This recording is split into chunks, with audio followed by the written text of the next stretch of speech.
Olá, meu povo e minha pova. Sejam bem-vindos a mais um vídeo do canal Elvis Guille. Continuando as séries de presidentes, governadores. Hoje eu vou falar dos governadores. Antes de mais nada, né? Como já era esperado e como muitos de vocês sabem, eu não torço pelo Brasil. Não gosto de futebol e o Brasil perdeu para a Noruega. Mas não esquenta a cabeça, não. Como eu estou falando de presidentes e governadores, obviamente, agora a gente vai começar a brigar por político, porque infelizmente não há mais patriotas. Existem os torcedores de Neymar, não da seleção, e agora quem tem político de estimação. E nessa live eu não tenho político de estimação, antes que alguém fale. E o Bolsonaro e o Lula não tem político de estimação, mas deixe bem claro que eu odeio toda a corja do Bolsonaro. Então, se tiver um pedaço de cocô no segundo turno de alguém da família Bolsonaro, logicamente que eu vou votar no pedaço de cocô. Isso eu deixo bem claro. Não me vejo como alguém de direita, de esquerda ou centro. Me vejo apenas como patriota. Infelizmente, estamos na cultura do rouba mais faz. E dentre esses, os piores de todos ainda são a família Bolsonaro. Sem mais, vamos dar continuidade. Hoje eu vou falar de alguns governadores, né? Como eu falei, uma semana eu falo de presidente, outra de governador. Falar de governadores do estado de São Paulo é muito difícil porque tem uma certa bagunça na cronologia. Até durante a República Velha, até mais ou menos 1910, tem muita bagunça. Então, fiz muita pesquisa e eu fui onde está repetindo mais as datas, entendeu? Mas se vocês mesmos forem fazer pesquisa, vocês vão ver que dá uma certa dor de cabeça. Não bate muito os primeiros governadores, primeiro, segundo, terceiro e assim por diante.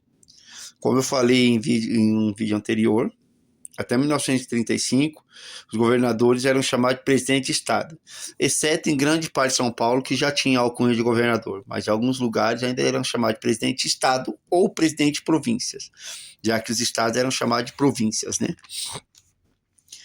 Aí falei de Prudente Moraes, que foi o nosso primeiro governador, foi um presidente também, entendeu? Ele ficou pouco tempo, perdão, renunciou, e daí em alguns, como falei, como tem essa confusão, em alguns artigos, nosso segundo governador foi o Américo Brasiliense, que governou em 1891 como vice Prudente Moraes, de março a dezembro de 1891. Nasceu em 8 de agosto de 1833, seu nome completo era Américo Brasiliense de Almeida Melo. Um resuminho da vida dele aqui, como eu falei, eu faço meu resuminho aqui, que senão eu me empolgo. Nasceu em 8 de agosto de 1833, se formou em bacharel em 1855 e doutor em 1860. Iniciou sua advocacia e carreira política em Sorocaba, onde logo se tornou uma das principais lideranças do Partido Liberal. Ao longo de sua trajetória pública, ocupou cargos de grande relevância. Foi deputado, eleito deputado da Assembleia Provincial de São Paulo, a partir de 1857, e a Assembleia Geral, de 1867 a 1870.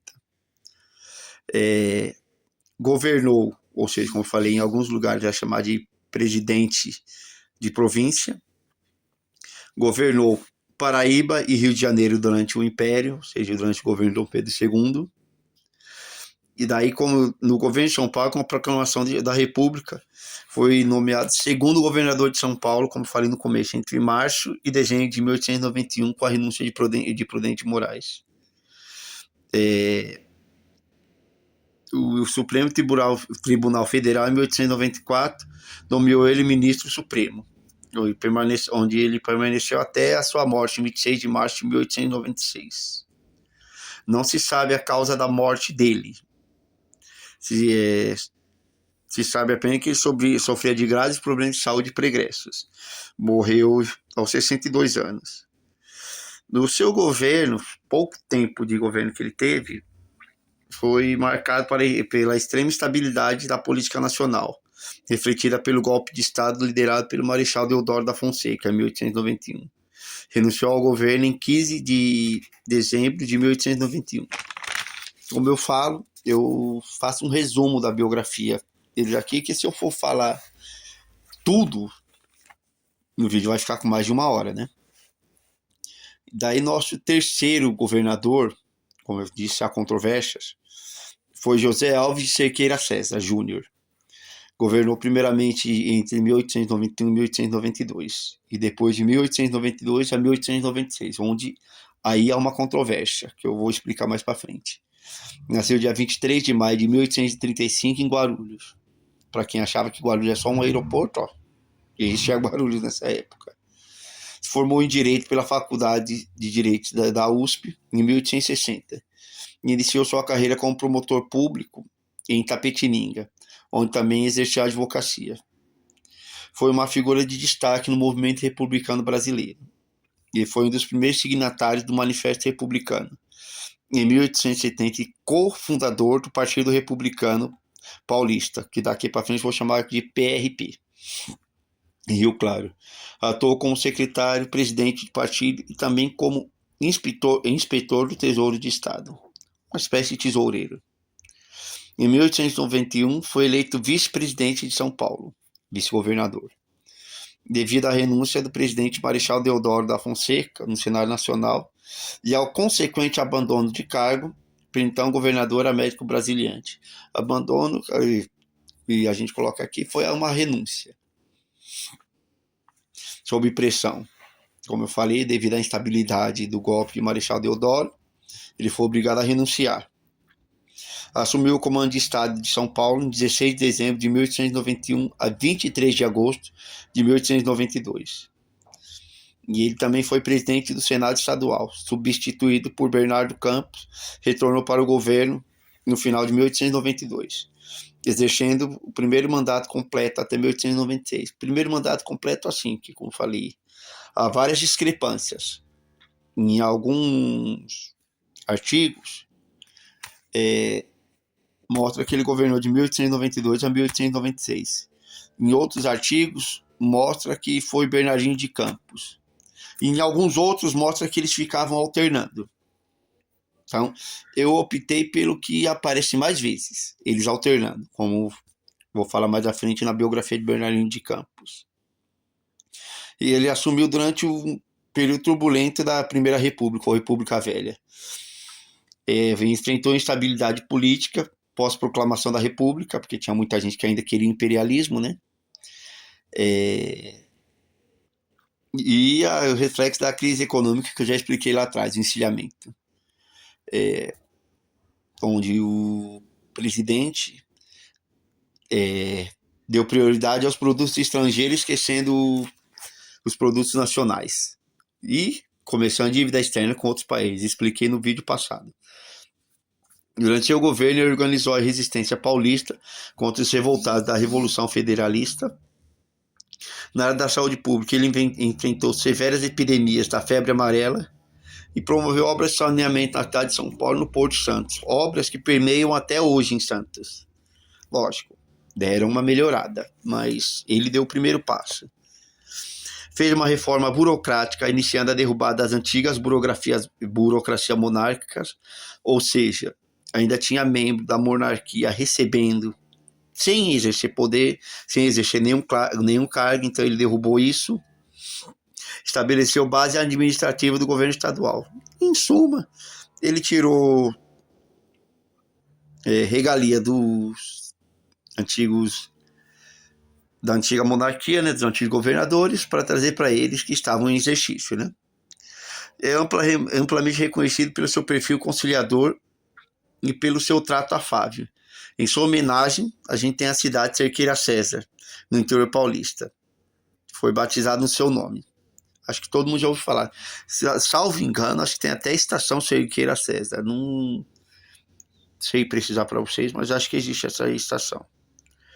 Em 26 de julho de 1911, ele faleceu aos 76 anos. O corpo dele está enterrado no cemitério da Consolação. Também não encontrei o motivo da morte dele. Mas naquela época, 76 anos era uma longevidade tanto, né? Já que a expectativa de vida era 48 a 52 anos para os homens. Então ele fez até bastante hora extra. E agora vamos falar de Bernardino de Souza Campos Júnior. Nasceu em Pouso Alegre, Minas Gerais, em 6 de setembro de 1841. Mais um advogado, né? Parece que era a profissão comum na época. Foi o quarto governador de São Paulo, em 1892, e depois o oitavo governador de São Paulo, de 1902 a 1904.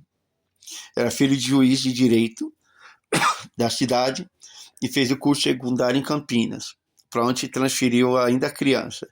Em 1858, se matriculou na Faculdade de Direito de São Paulo, lá de São Francisco, pelo qual se bacharelou em 1863, que vale um acontecimento chocante.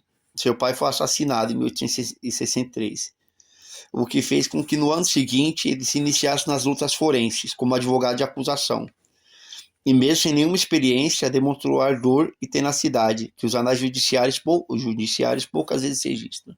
Ou seja, foi excelente advogado de acusação e mandou muita gente para a cadeia, gente que merecia mesmo. Se casou em Campinas no ano de 1865. Em 1866, abriu a banca dos advogados em Amparo, São Paulo, interior de São Paulo. Nessa cidade, ele criou raízes, amando ela como se fosse seu verdadeiro berço natal. E dessa cidade foi se tornando o filho cada vez mais estimado, ou seja, ele fez muita coisa pela cidade. Até hoje, ele é um cidadão honorário da cidade, tendo sido eleito várias vezes vereador da cidade pelo povo, de onde grande parte do seu tempo foi dedicado à propaganda abolicionista, ao lado de Antônio Bento, mas também conhecido como o Diabo Encantado da Abolição. Ele foi um dos organizadores do famoso Clube Paulista e um dos fundadores do PRP, como eu já falei lá atrás, Partido Republicano Paulista. Em janeiro de 1872, participou da famosa Convenção Republicana de Itu, que mais para frente eu posso falar com detalhes para vocês, se vocês quiserem. Vou começar a fazer igual outros youtubers. Se vocês quiserem que eu faça um vídeo desse, peçam aí nos comentários. E se o vídeo bater a marca de 200 likes, eu faço. Em 1873, da qual surgiu a referida agremiação. Foi jornalista. E em 1881, junto com Peixoto Comide, fundou o jornal Época. Em 1882, tornou-se membro da comissão permanente do PRP.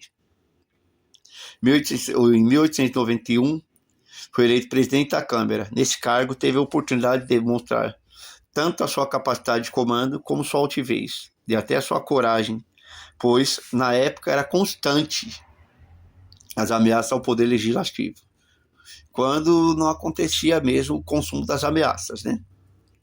Em 18 de agosto de 1892, foi eleito governador de São Paulo. Como eu disse anteriormente, alguns registros mostram que ele governou até 15 de abril de 1896. Em outros, ele governou apenas durante alguns meses de 1892, alternando o governo com Cerqueira César. Eu vou por essa linha, que os dois alternaram até 1896. Em 1893, por ocasião da revolta armada contra o Marechal Floriano Peixoto, quando ele estava em visita ao Forte Augusto, no momento em que um navio rebelde atirava sobre a cidade de Santos, ele foi aconselhado por um de seus ajudantes Iole a se abaixar. E respondeu com uma frase que ficou célebre: São Paulo não se abaixa. Frase suficiente para lhe definir individualidade. Essa frase foi repetida, alguns repetem hoje em dia, mas eu me lembro quando criança, alguns candidatos à prefeitura ou ao governo aqui de São Paulo repetiam muito essa frase, sem atribuir ao verdadeiro autor da frase, que foi ele, né? Foi assim que ele terminou o governo de São Paulo, foi eleito senador em 20 de julho de 1896, mas só exerceu o mandato durante 4 meses, renunciando em 20 de novembro para assumir a pasta da Fazenda. Em julho de 1902, assume novamente o governo de São Paulo, pela segunda vez, com mais de 60 anos e sempre devotado à vida pública, sem nunca descansar, sente que precisa de repouso. E também acometido por um glaucoma em um dos olhos, sofria dores excruciantes. E usava óculos escuros quase que constantemente, o que naquela época não era visto com bons olhos. Muita gente não sabia do problema dele e recriminava esse uso de óculos escuros. Então, por esse motivo, em 30 de abril de 1904, ele renunciou ao governo de São Paulo. Logo em seguida, foi para a Europa para tentar um tratamento melhor para os olhos. Ocupou outros cargos. A biografia dele é bastante extensa, mas como eu falei aqui é um resumo. Em 18 de janeiro de 1915, faleceu aos 74 anos em São Paulo. Também não fala o motivo da morte dele, mas como eu falei, tem uma longevidade para a época. Durante os seus governos, os dois, ele lidou com dívidas provenientes dos salários dos trabalhadores rurais, ou seja, trabalhadores rurais trabalhavam e não recebiam, o que acabou ajudando também na greve de 1917.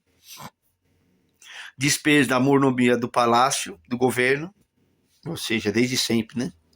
E a nomeação de oficial da Guarda Nacional de São Paulo, que foi criada em 1903, perdão, 1903. Então é isso, pessoal. Hoje eu falei 3 governadores.